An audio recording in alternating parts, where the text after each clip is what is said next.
start. So, All right. So the questions. Yes. So, are you happy for me to ask questions along the way, or do you prefer them at the end, Alexander? Let's do it along the way. Okay. Cool. Excellent. Look, I'm really grateful. Thank you, Alexander, for coming to speak to us at the Mayo conference. For those of you who have not met Alexander before, he's been a student of astrology and a teacher and lecturer since the 1980s. He's written over a dozen of books, both in Russian and English. He's presented at the AA conference, Scottish AA. He's also a web designer and software developer. And I mean, I think I first met Alexander a few years back at the AA conference. And I have to say the feedback was so incredible. We had to have him back the next year. He's a brilliant speaker and an incredibly articulate writer as well. He's written some great articles. I love the one you did for OPA, Alexander. It was just brilliant. Someone has asked where your books are available. Maybe we can you can say that too. And I just wanted to say thank you and welcome, and yeah, handing over to you. Thank you. Thank you. Thank you. I see this question about my English books, but there are only a couple of them and they're just small Kindle books. But I think they're linked somewhere. If you go to my website, which is, let me, it will be on some slides, but still. Is it lunarium.co.uk? Yeah. I'll put it in the chat box for you. Thank you. Okay, let's start with my presentation. There's a lot of stuff here. I don't know if I will manage in 1 hour, but I will try. So the question today is, can we change our future by traveling? And I like this quotation from Jim Lewis, the creator of astrocartography, who wrote that different places on Earth accentuate different parts of our potential. So moving provides us with the opportunity to accelerate our evolution, to get to know new sides of ourselves. And there was another great thinker, Charles Jane, I like very much, who compared the astrological effects of traveling to progression in space. And this is a very rich idea, I would say, because usually in astrology, we are working with time. We are looking at the natal chart, we find some interesting potential, and then we use the methods of forecasting to see when that potential will be activated by a transition, a direction, a progression. But that's in time. We don't control time. That will happen perhaps after many years. On the other hand, in the astrology of space or location astrology, you can go somewhere and almost instantly or in a few days activate that potential just because of the way how relocation works. And let's have a look at this chart of Ernest Hemingway. This is his natal chart. And you can see that Mercury here rules the ascendant and the midheaven. So it's an important planet for him. And his Mercury is in the creative sign of Leo. So we could assume that this person could express himself in creative writing. But the only problem with this Mercury is that it's in the 12th house. And classics of astrology tell us that planets in cadent houses, which is the 3rd, the 6th, the 9th, and the 12th, are only 25% efficient, basically, which means all the time and effort and energy we put into them, only about a quarter will give some noticeable result. And the 12th house is especially limiting because one of its traditional meaning is a prison, isn't it? So Hemingway, when he lived not far from his birthplace, was able to use his Mercury, creative writing, but he did that in a limited way. He worked for a newspaper, writing short stories. We could use some methods of forecasting in the astrology of time rather than astrology of space and tell him, look, after just 300 years, your Mercury in secondary progression will come to the midheaven, and then you will fully express your potential of creative writing. But 300 years is a lot of time. Not everyone is ready to wait that long. So instead of waiting, Hemingway moved to Paris, to France. His newspaper sent him there. And look, here his Mercury is the highest planet in the chart. And his writing went to a completely new level. In the first 20 months of living in Paris, he wrote 88 stories. And also he met a lot of influential people who influenced his writing, his style. And so that was good, but those were still short stories, and he wanted to write a novel. And he did write a novel, The Sun Also Rises, and he did that in Pamplona in Spain. And look, and later this novel was recognized as the highest achievement, or the top novel that he wrote. And look, in Pamplona, Mercury comes exactly to the midheaven. So that's the best possible location for Mercury.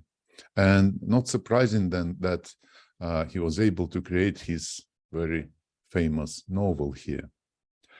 And in location astrology, I like to use those additional ascendants or alternative ascendants and descendants. I mean vertex and anti-vertex and east point and west point, or they're called equatorial ascendant and descendant. Especially when they conjoin or aspect planets. Vertex and anti-vertex axis, I think it's very, very important. And when it makes contacts with planets, it makes those planets very important in person's life. Look, for example, here we have vertex in a precise conjunction with Hemingway's Neptune. And Neptune rules in this relocation to Pamplona, the 5th house of creativity. So that gives him a lot of inspiration in that particular location, which is probably very good for writer. And it's in Gemini, Neptune in Gemini, a lot of fantasy, inspiration for writing. And the east point, west point axis is, in my understanding, connected to the social status, to profession, to the meridian axis. Actually, it's technically connected to it. And in this location, you can see that his equatorial ascendant in 2940 Scorpio makes a quite precise trine to his sun. So that's very appropriate for the location where he became a celebrity, basically, a very well-known novelist writer. So that's one example, how his talent was actualized, how it came to the surface, how it was used fully when he went to a location where his Mercury came to the midheaven. Here's another interesting natal chart, that of Arnold Schwarzenegger. Look at his Jupiter. This Jupiter is in a rather precise trine to the ascendant. So we can understand that this is a big guy. And I think the symbolism of Jupiter, its expansion, is quite appropriate for bodybuilders. They make themselves bigger when in connection with the ascendant. And also the sign of Scorpio, it gives power, and it gives that maybe sexual attractiveness, which is also probably important in bodybuilding. So this Jupiter is the ruler of the 10th house and of the 6th house, the 10th house of career and profession, and the 6th house of everyday work. And it's in the 5th house of hobbies and creativity and competitions. So we could think that this person found his career and everyday work in something he really likes, in his hobby, in his bodybuilding. The only problem here is that well, bodybuilding isn't really a profession, is it? It's good as a hobby. It's good for competitions and so on, but a professional bodybuilder, I don't know. Probably if Arnold stayed in his birthplace or near it, he would find some job for a living, but continue to be a successful bodybuilder. Or we could tell him that, well, in solar arc direction, his Jupiter would come to the midheaven in just 130 years or something like that. But instead of waiting that long, he traveled to Los Angeles, where his Jupiter came to the 10th house. So his bodybuilding, his powerful physique gave him an opportunity to become a movie star there in Hollywood. And also he reached the top post in California. He became a governor, also a foreigner governor at the top position of the society, Jupiter, in the 10th house. So quite appropriate. So that's a couple of examples how one way to change your life by traveling. We can go to some location or move to some location where some important potential in our natal charts becomes activated or actualized. But it's not very useful because major moves not that are quite rare in life. You don't do them every year. We could use something more lightweight, perhaps, something we could do on a regular basis. And in this sense, I was very much inspired by the book by Bob Marks, which is titled How to Get More Love, Money, and Success by Traveling on Your Birthday. And by the way, this is the website of Bob Marks, and he's got more than 200 pages of free lessons of astrology on this website. So have a look.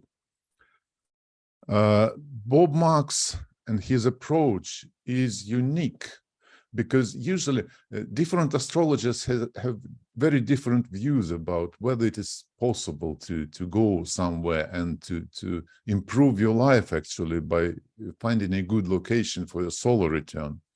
Many people are quite skeptical about this idea, but interesting that their skepticism is usually based on some theoretical assumptions or some prejudices, perhaps. Bob's goes a different way. He, for a number of years, was advising his clients to travel for their birthday. And then he followed the results. And as a result, he wrote that book with many examples in it. I will show you one of the examples a little bit later. But first, about the technical peculiarities of his work. He uses not only solar returns, but also semi-returns, so to say, which is the point in the year when transiting sun makes an opposition to the natal sun. And so the proper solar return rules or describes the first half of the year, and the semi-return better describes the second half of the year. And he uses both the return and the semi-return as the points when you can correct your destiny by traveling to a certain location. He also uses lunar returns, and the important point he's making is that returns should be precession corrected. I won't go into the technical details of what precession correction means. It's just, I will later show how you can switch it on in a software. And just basically in a precession corrected solar return, the sun will not be in the same degree and minute as the natal sun. It will be different, which can create problems in client work, because you create a solar return and the client who knows a little bit of astrology will tell you, look, this is not a correct solar return because the sun should be in the same degree and minute as the natal sun. But that's only true for non-precession corrected solar returns. In precession corrected, the sun will be in a later degree and minute, depending. And the older the person, the more will be the difference. Why he's using precession corrected solar returns? Because he says that they a lot better describe the circumstances of what's happening in the person's life in that year, for example, if it's a solar return, or in that month, if it's a lunar return. And after following his advice, I started creating all my returns with precession correction. And I do find that they work a lot better. To show you an example, I recently made a presentation on Venus returns, and I think Venus returns actually are often overlooked as a prediction technique. They can be very important. Just think about it. Venus is the third brightest object in the sky after the sun and the moon. So maybe its returns are also quite important. And I had a presentation on them, and I also was speaking about the importance of precession correction. And marriage is a Venus business, of course, and marriage is very important for every person, but especially it's important when you're getting married to a prince, right? So here I'm showing a Venus return for Catherine. She was a Duchess of Cambridge, now she's a Princess of Wales. And the left chart is with no precession correction. It's the normal Venus return. And the right-hand side, on the right-hand side, you see the same chart, but with precession correction. And let's see. And this is a chart which covers the date of her marriage. This is the chart which should be descriptive for her marriage to Prince William. And let's see which of them is more descriptive for marriage. And if we look at the left chart, yes, Venus is prominent here. Venus is in the first house. But other than that, I don't see anything that would be appropriate for such an important event like marriage.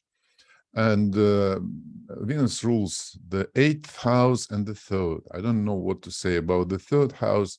The 8th house might mean, for example, that her partner bought something good for her, beautiful, because it's the partner's money, the 8th house, something like that. That's as far as I could go with the left chart.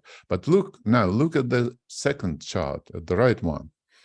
Venus here is in the 7th house of marriage, which is much more appropriate for me. And Venus makes a trine to the 4th house cusp and rules the 4th house, which is like, it's like the beginning of her family as a result of marriage.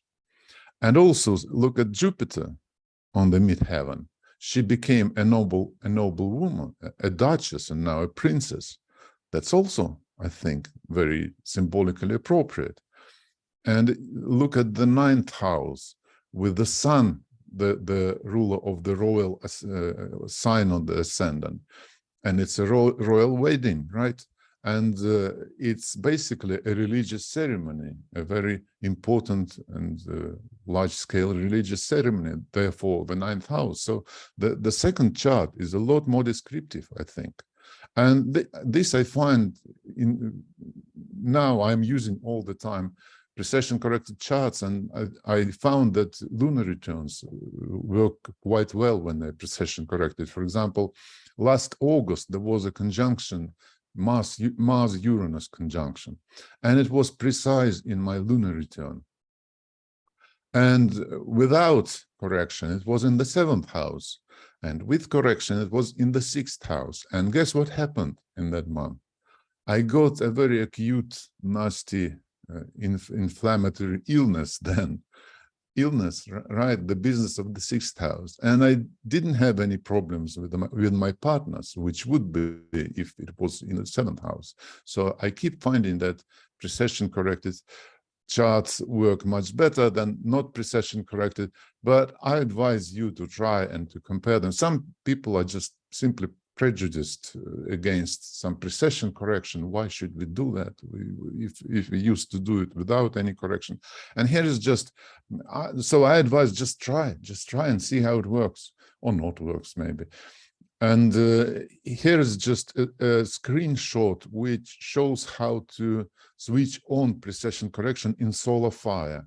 In Solar Fire, you can use this dialog to configure your return, maybe sun return or lunar return, solar return, lunar return, or any other planet return. And in special option, you just tick the box precession correction, basically, and that's it, and it will be precession corrected. And the other control you can use here is, look, harmonic. First harmonic is a normal solar return, the proper solar return. But if you use the second harmonic, it will be the semi-return, what I call semi-return. So not every astrological program is able to create precession corrected solar or other returns, but Solar Fire can do that, Sirius can do that, the major titles. And there is also Janus, a very good software, and it comes in a light version as well. And I'm not sure if light version is able to create precession corrected returns, but it costs under $100 as far as I remember. So quite affordable. But there is even better option. We've already mentioned it here, chatting before my presentation, that there is a software called Zeus, and Zeus actually is one of the trans-Neptunian planets of Uranian astrology. This is why it's called like that. So the development of this software started from the desire to create a better tool for doing Uranian astrology, but then the developer was working and is working in contact with leading astrologers and implementing what they ask him to implement. For example, my work with declination and the aspect of declination led to him implementing a number of tools, including a dial for finding midpoints in declination, which is quite rare to find, and a kind of invention. And so recently, the developer created an English language website. Previously, the problem was that you could download this software for free because it's still in beta. And although it's fully functional and very stable and very reliable in my experience, and it's both for Windows and for Macs. So it's the only powerful astrological software for Macs, I would say, because AstroGold is good, is nice, but it's not. It doesn't have that many functions for astrologers. And the lower link I give here, I created especially, there is a bit.ly service which allows to create some named links. And it goes to a YouTube video, which I created especially to how to start working with Zeus. Have a look, it's just a 15-minute video. Transits. I'm not sure with transits. We are speaking about returns for return charts. I'm using precession correction because basically what we do when we do precession correction, we make the chart for the moment when the transiting sun connects or conjoins the point in space where the natal sun was at birth. Not in the zodiac, because the zodiac, because of precession, keeps moving, but against the starry sky. So we fix the position of the natal sun against the starry sky, and we make the chart for the moment when the transiting sun passes through that location in the sky. But let's return to the idea of traveling for your birthday. Some astrologers say that, well, that's a good idea, but it doesn't work. Why? Because if you found a place in the world where you can go and make your solar return look much better, then the benefits of that new chart will only be valid in that location when you went to celebrate your birthday. And once you come home, then the return chart will work as if it was created for your hometown. But for this, Bob Marks says that if a person was born on a ship in an ocean, in the middle of an ocean, his natal chart, his or her natal chart, would be calculated for that particular location in the ocean, even in the middle of nowhere. And it would work. Every astrologer perhaps would agree with that, that it should be created for that particular location in the ocean, no matter where the person went there, and it will be valid for the whole life.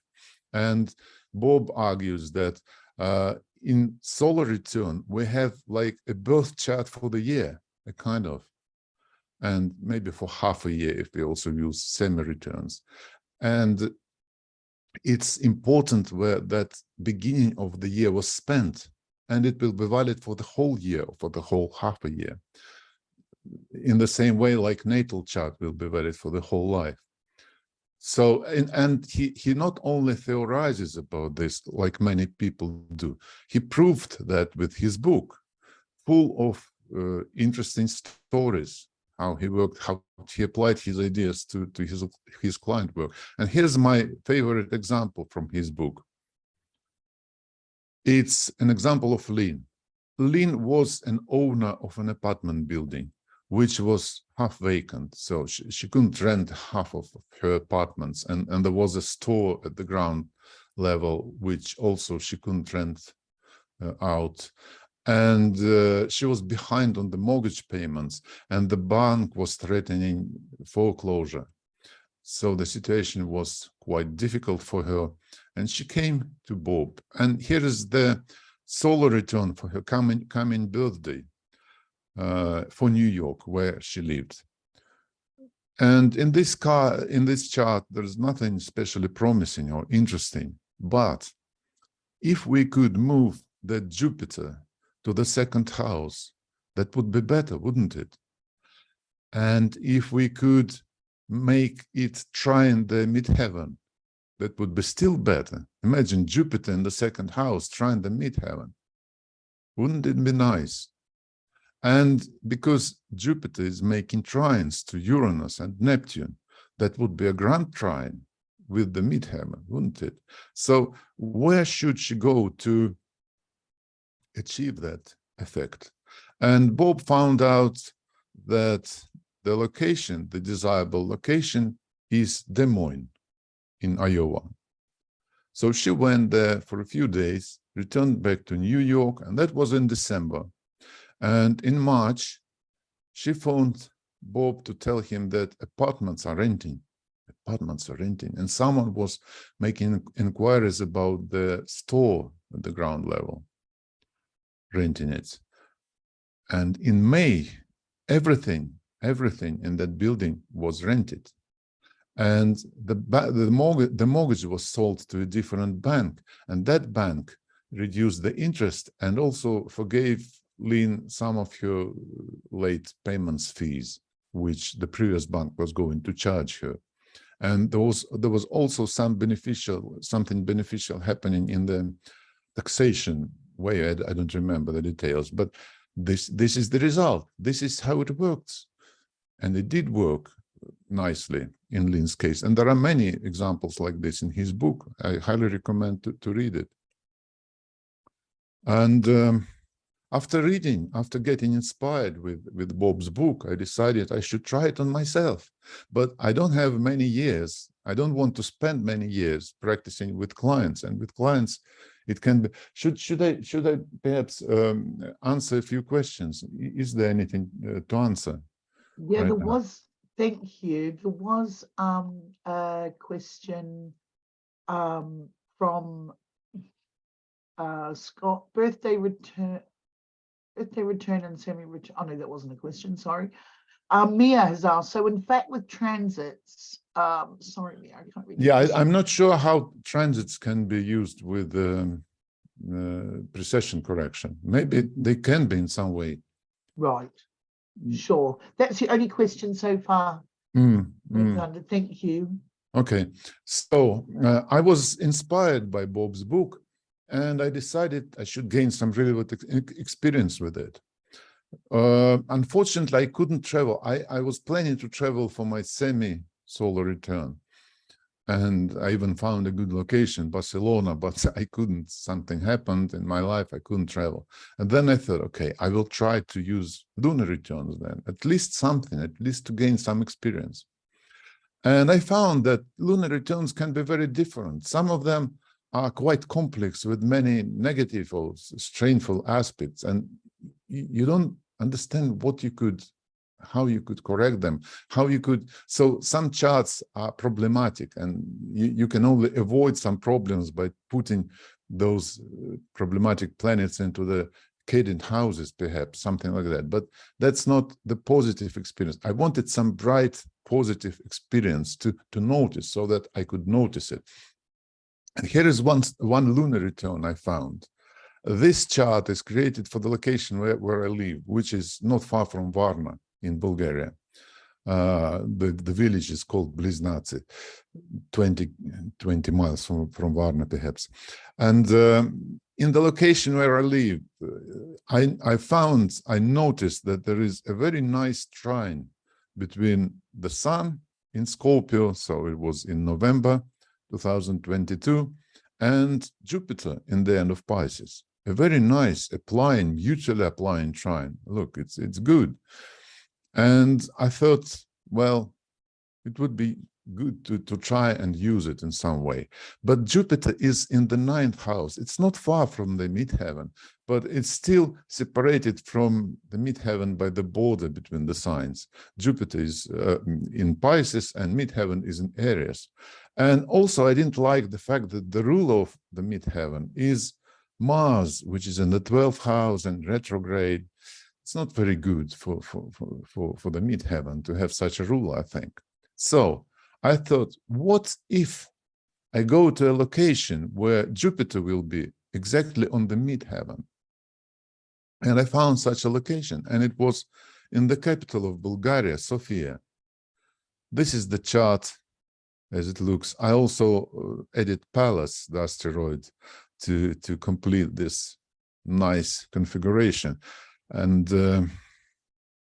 yeah, there is something desirable here. I like this grand trine, this Jupiter on the midheaven, this Sun trining both Jupiter and the midheaven. So I went by train to Sofia just for one night, for the night when this lunar return happened. And the next day I came back to my home. And I started noticing changes in my life. Honestly, and the biggest major change was in my head, perhaps, in my attitude to my work, because I had like a light going on in my head. I noticed that I'm working in a very ridiculous way. I used to have many projects and I considered them equally important. And I used to work today on one project, tomorrow on another project, third day on the third project, like to move them, to push them all together forward. But that was very inefficient because there was no end to those projects and everything was moving very slowly.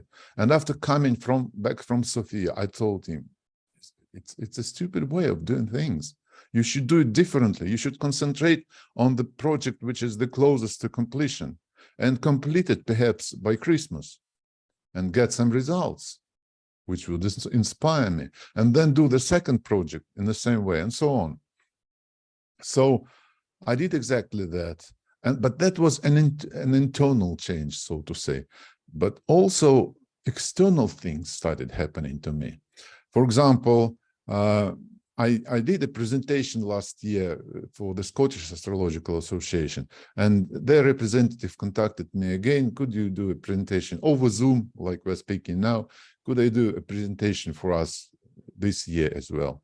And I told them, fine, but look, I'm now working on a big material of locational astrology of space, and I could do a lot more. Maybe you can arrange an in-person event. And they say, let's think. Actually, we can do some in-person event. And after some time, they confirmed. And now I'm going to go to Edinburgh on the 10th and 11th of June, I'm going to have an in-person 2-day course in Edinburgh. For me, it's like it's really Jupiter on the midheaven in trine to the sun. It's a very major thing for me to go to Scotland and to teach locationals. I like Scotland very much, and I lived there for 5 years, but I haven't been there for a long time. And to teach astrology in person, wow. And just this morning, I received a link to the page which announces my course and so on. I created this easy to follow, created this bit.ly link, SAA, Scottish Astrological Association, Astrogeo, just to be easily entered into a web browser. And this is a QR code, which just for you to show the highest achievement of that trip to Sofia. Also, Wendy invited me to speak here at this conference, which I never did before. And it came very close to that agreement with Scottish Astrological Association. Also, the Astrological Association of Great Britain contacted me again about the coming conference and requested topics for the talks. That was expected because I did some talks the year before and the year before that, but it all came in one bunch, you know, in a matter of a week after my return from Sofia. And that's very appropriate in my understanding to Jupiter on the midheaven, ruling the midheaven in trine to the sun. And there was even another curious event here. There is a house not far from in this village, belonging to some rich person, some very successful businessman, they say. But I never saw him in 5 years that I live here. I never saw that man. And after my trip, one day I was walking my dog, and I met that man. And he was very friendly, and he suggested we exchanged with telephone numbers just to keep in touch. And now every time he notices me, he stops his car just to have a chat. That's again like Jupiter on the midheaven, meeting important people. I don't know in which way important, but still quite interesting. So I noticed some results. Of course, some skeptic could say, you would have all that anyway. But yeah, it's hard to argue. We couldn't make 2 copies of ourselves, one staying in Bliznace, the other going to Sofia, and then comparing results. But I noticed the symbolism of the chart. I noticed what I was working towards. And so I was inspired by my very first lunar return result. And then I started thinking, what else could I try? And the semi-return, I passed it. Now I was thinking, working with the moon, we have 4 phases, right? We have a conjunction, new moon. We have an opposition, full moon. But we also have quarters, the first quarter, 90 degrees, and the last quarter, 270 degrees. Why wouldn't we do the same with solar returns? Why wouldn't we be able to use quarter solar returns? So I was keen to find any other experience with this approach, with this technique. So I started checking my quarter solar returns and found that the one in the beginning of January has in it very nice configurations. For example, you can see this is a chart for that return, for the location where I spent it, where I met it. And you see the sun is in a precise enough trine to Uranus here. There is also another even more precise good aspect. The moon is in trine with Venus, but I thought the sun would be very desirable for me. And if I put it on the ascendant, and Uranus would be to the trine of the ascendant, I found that the sun would be on the ascendant in Tbilisi, the capital of Georgia, not the state in the United States, Georgia, but the country in Caucasian mountains, Tbilisi. And I always wanted to go there. So I made a trip and never been there. So I made a trip to Tbilisi to meet this quarter solar return. And I came back. The trip itself was nothing unusual. But once I came back, again, I felt that I have a relative who was born with the sun on the ascendant, and he is like very confident, very comfortable in every situation. You know, he has like his center of gravity very stable, I would say. So I had that feeling. I became like him a little bit. Also, my health improved over winter. I'm 62 years old, and I do usually in the winter with its cold and wet weather, I usually have some little problems here and there. This was the healthiest winter for me for many years. In many years. Also, my food preferences changed noticeably. I started avoiding red meat without any theoretical ideas or anything, just so happened. And I lost a lot of extra weight I didn't need. So in many ways, and also some ideas started coming to me, like some bright, already shaped, in a good shape ideas. I don't know how to explain that. But for example, one of the ideas was so-called astro-surfing, I called it, and I will tell you about it in a little bit time.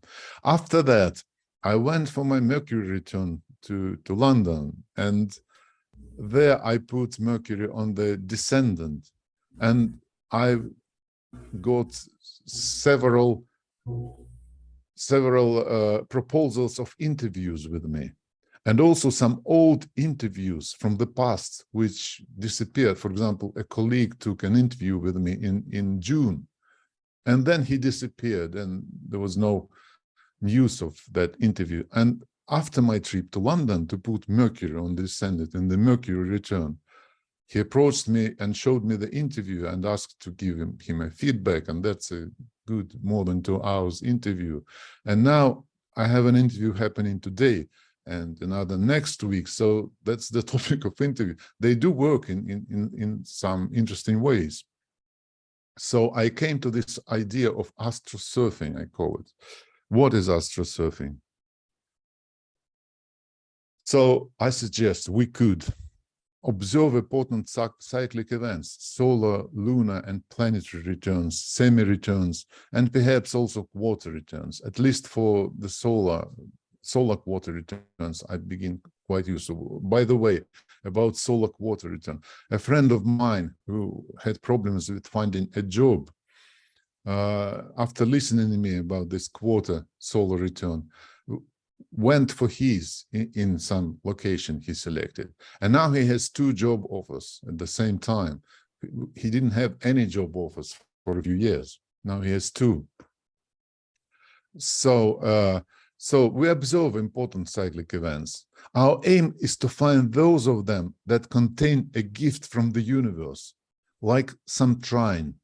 Like Lynn had a trine of Jupiter to Uranus and Neptune, or I had a trine of the Sun and Jupiter. They're not in every chart, so we need to find those gifts from the universe. In some charts they will be, in some they won't. Then we meet the corresponding moment in time in a location where the desirable configuration will be the most prominent. Basically, that means making aspects to the angular cusps, midheaven or the ascendant. As a result, an unusual, I would say, a hacker attitude towards astrology appears. Instead of trying to unravel the predetermined fate, we are looking for clues to the matrix of reality and skillfully apply them. How a surfer uses the waves for his or her unbelievable flights, we could use these returns to correct our path through destiny, so to say. So that's the second idea I wanted to show you today. We still have a little bit of time, do we? So I want to show you the third way how we could change our future by traveling. The idea is resonance location, and it was suggested by Martin Davis, who is one of the main astrologers in our world writing about astrolocality astrology. And this idea comes from his book, Astrolocality Astrology. He was studying the life of Jiddu Krishnamurti, and Krishnamurti declared that Ojai, if I'm reading it properly, in California, the town where he lived, was his true home on earth. And he praised the location highly, the most beautiful, the best in the world, and so on and so on. And Martin wanted to find out what's special about that location. And he found that Krishnamurti's natal ascendant almost coincides with the geodetic ascendant of Ohio. In a moment, I will tell you, if you don't know geodetic, what it means. I will show you in a moment. For now, just let's leave it like this. The resonant location is where the geodetic angles of the location coincide with the natal angles of the person. Each of us has the ascendant and the midheaven, right? And in geodetic projections, each location on the earth also has an ascendant of its own and the midheaven of its own. And when those coincide with our personal ascendant and midheaven, that place becomes special to us. That's the idea presented by Martin Davis. And I started trying it. I started working with it and found some interesting things. I started communicating with my students and friends. And we were chatting about this idea. And one of the participants of the chat, of the discussion, spoke about a young relative, a person who is inexplicably drawn to South Korea. They live in the Eastern Europe, and he has never been to South Korea, but he's just enchanted by it. And he has an ascendant in Scorpio and the midheaven in Leo. And it is these signs on the midheaven and the ascendant that are characteristic to South Korea, as I will show you in a moment again. And another colleague, also with ascendant in Scorpio and midheaven in Leo, mentioned that she became recently interested in South Korea as well. Why South Korea? And here's a message from, I just copied it from another person who lives in Canada. She wrote, I have ascendant in Gemini and midheaven in Aquarius. And the resonant location falls into the, I don't know how to read this, Gaspésie region in Canada. So this region is my favorite, although we have traveled all over Canada up and down. But since finding this place, we now go there with my family every year for vacations. For me, this region is just kind of magical. It pulls me like a magnet. We even bought some land there to go there in the summer. And the third feedback was, I feel very good in that location, in that resonate location. That's good, very good. So that's the feedback from my students. Now, what is this? What is this resonate location? The geodetic projections is the idea that one of the four major methods of locality astrology is geodetic projection. And in the simplest form, it was suggested by Sefarial in probably in the beginning of the 20th century. He wrote a book on this. The idea is that 0 areas on the midheaven corresponds to Greenwich meridian. That's 0. And after that, every 30 degrees of longitude are the signs of zodiac. From 0 to 30 degrees east is Aries. From 30 degrees east to 60 degrees east is Taurus, and so on. You can see on the picture, the red vertical lines are the borders between the signs of the zodiac on the midheaven. And if we have a midheaven, for the given location, we can find an ascendant, right? And then you see these are the yellow lines are the signs of the zodiac on the ascendant. For example, in Paris, somewhere here, we would have midheaven in the first degrees of Aries and the ascendant in the late degrees of Cancer, because this is Cancer, this is Leo, so it's not Leo yet, so it will be in the end of Cancer somewhere in Paris. And let's say somewhere in Turkey, for example, here, we would have Taurus on the midheaven and Leo on the ascendant. And for every location, like if we go to Korea, to Korea, you will see that the midheaven will be in Leo, like those persons sharing their experience, and the ascendant will be in Scorpio. And those angles belong to the person, him or herself. Not to the person, him or herself, but these angles belong to the locations. Locations have those angles, and people have natal ascendant and midheaven, and when they coincide, that place becomes in some way very comfortable and very attractive.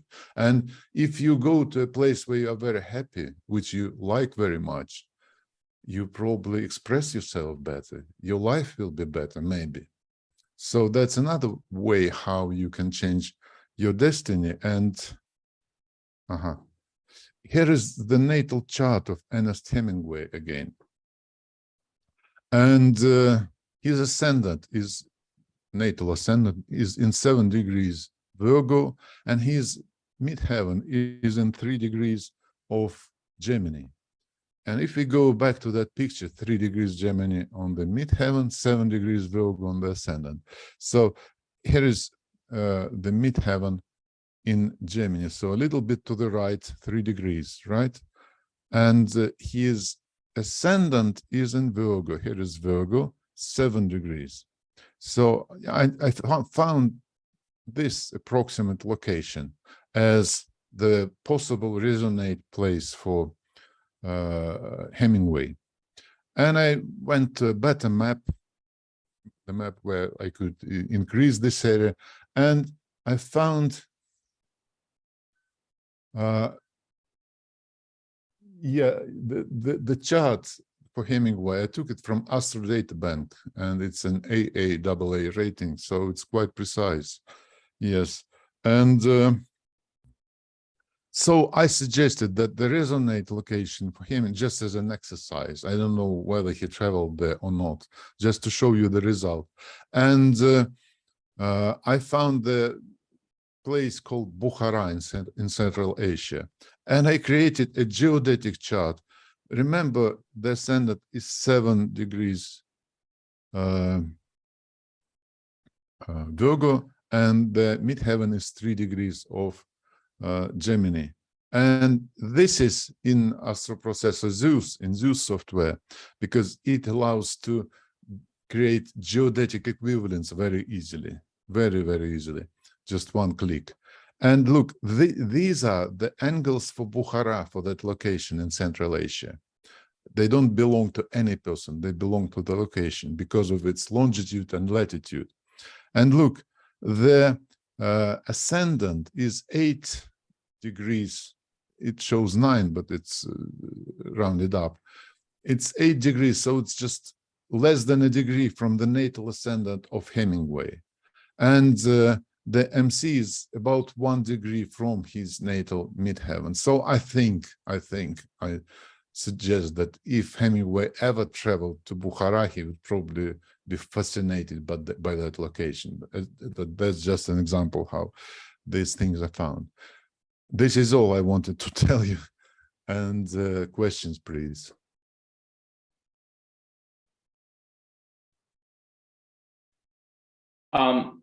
Alexander, I wonder if you would give us your contact info. And someone said that the link that was given earlier to Lunarium, I believe Bob Vogel said, it did not go to the site. So Really?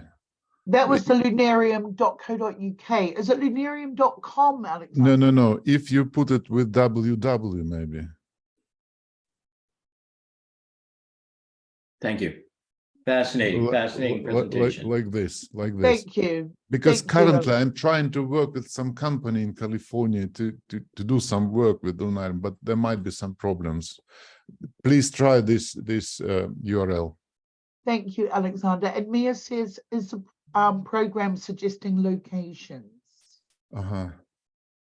And for the contacts, Oh, I sorry. used to use emails, but these days I avoid using emails. First of all, not many of them, some of them go to spam, some of them never reach the destination. Email is becoming irrelevant in my experience. So I'm preferring, I'm spending most of the time in those, chat apps like WhatsApp, Telegram, and I prefer Telegram actually because I can run it on my iPad, and it's quite good in my experience in a number of ways. So I created, if you click that link, it should open in some Telegram app or suggest you to download it. It's free. And there I'm sure if I send a message, then people will get it. And I created a channel, Lunarium News, and a group, Pub Lunarium, where I'm trying. Also, I'm not appearing there every day, maybe because it's not very active at the moment. But the probability of getting some response from me is much higher in this Pub Lunarium group than over the email. So if you try using Telegram, if you are not using it, try. It's very easy to use and simple. But that's the best. I also have an email address, but I've got piles of emails, and occasionally I go and start sorting them out, but that's a hard work for me, really. I don't have anything in Germany, so. So they do get large, don't they? Yeah, they get the large. Telegram the name. Sorry. I said Sorry. yes. No, yeah, the inbox does get larger and larger, doesn't it? Yeah. Thousands of email. This is my name in Telegram. The second Al Mutin? one. Yeah, it's not L, it's one. The second. Right. But we know what you meant. Yeah. Is your SAA lecture going to be online? Is it going to be hybrid or only in person? It's a hybrid. The first day will be hybrid. So the first day will be also on Zoom, or in some. Fantastic. Yeah, but the second day, the geodetic stuff will be on the second day, and also I'm going to look at the participants' charts on the second day. And it will be in person only. But have a look at that page I provided. Everything is written there. The contents of the talks and everything is there. Thank you, Alexander. Does anyone have any questions for Alexander? We've got a couple of minutes left if anyone wants to ask anything. Yes, please. When you say the geodetic map, is that the same as zodiacal? So in geodetic, as well as in local space, there are two kind of products we can create. We can create a geodetic map, which is a geographical map with colored lines on it, with planetary lines on it. And that's one thing you can do. It looks very much like an astrocartography map, but the technology is totally different. It's based on the geodetic idea. And you can create a geodetic chart. Geodetic chart is like the second chart I showed you for Hemingway. It's got the cusps of the location, but personal planets in it. And sometimes you will see that a personal planet comes to the midheaven of the location. And that might mean there are a lot of interesting things in geodetic. And that might mean that that location is special for the person in terms of career or something. And for example, here in Varna, I've got Venus on the midheaven. And in some ways, it's quite good for me and pleasant as a location. And by the way, Arnold Schwarzenegger, his first major success was in London. And in London, he's got his Venus on the ascendant, on the geodetic ascendant of London, precisely. And he was so well met there. He was liked very much in that location. There is a lot of very interesting. I just completed a major book. It will be a really thick book and sent it to the publisher. But I'm not sure if it will ever appear in English because I don't have those connections in the English-speaking publishing world. But I'm covering there all the four major techniques: the relocation, the classical relocation, astrocartography and cyclocartography. That's one thing. Local space, which is almost completely unknown in the world, I would say, in the way it was conceived. People only think about local space like it was an astrological feng shui, which is a very, very limited view. It's got a lot of interesting sources of information, and it can do transformation of aspects, which is a very interesting and important feature of local space, and geodetic, of course. So, and I'm going to present all that in Edinburgh, and we'll be very happy to do that. Alexander, what language is your book written in? Russian. Russian. That's my Okay. native tongue. All right, good. That, you know, there are lots of translators. Okay. Yeah, well, but Yes, maybe in the future. I think that's a huge work. That's a huge work. It's like about 90,000 words, something like that. I think AI will sort that out for you, Alexander, before very long, I would imagine. Yeah. Yeah. Mia's also asked one last question, guys. Can you elaborate on like, oh yeah, I think you just did elaborate on local space. So local space is as well. It's yet another technology of the astrology of space. I still have a few minutes. And local space was invented or created by Michael Elevine, if I pronounce his surname properly. I'm not sure. Yes, you did. Yeah, and that's a totally different idea. It's an horizontal system of coordinates. If in normal mainstream astrology, we have zodiacal longitude or ecliptic longitude and declination perhaps, then there we have azimuth and altitude, two different. And the most amazing feature of local space is that aspects change. A square in the natal chart can become a trine in a particular location, or vice versa. A trine can become a square, or some aspects might disappear. I call that idea local aspects. So in a certain location, you don't see it in the natal chart, but it will work there in that location. And yeah, lots of different. And again, in local space, we have a local space chart, which is a circle with planets in it, and a local space map, with which is a geographical map with lines of planets on it, and they can be both used. They both offer interesting information. brilliant. Thank you so much, Alexander. Thank you. That was Thank fabulous. you.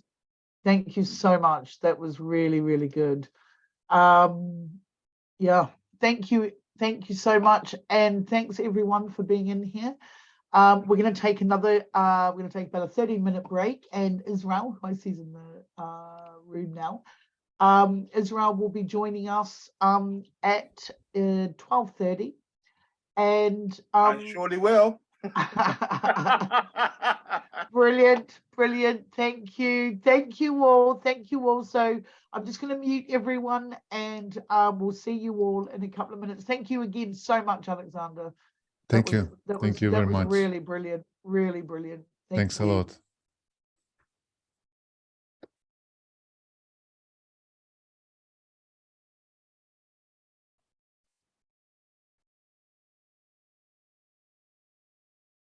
I've made you co-host, Israel, so I'll bring you back in a couple of minutes before. Is that okay?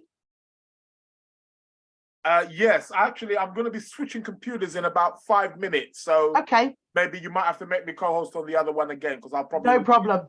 No problem. It will show the same name and everything, so you'll see that. Okay. Cool. See you then. Okay.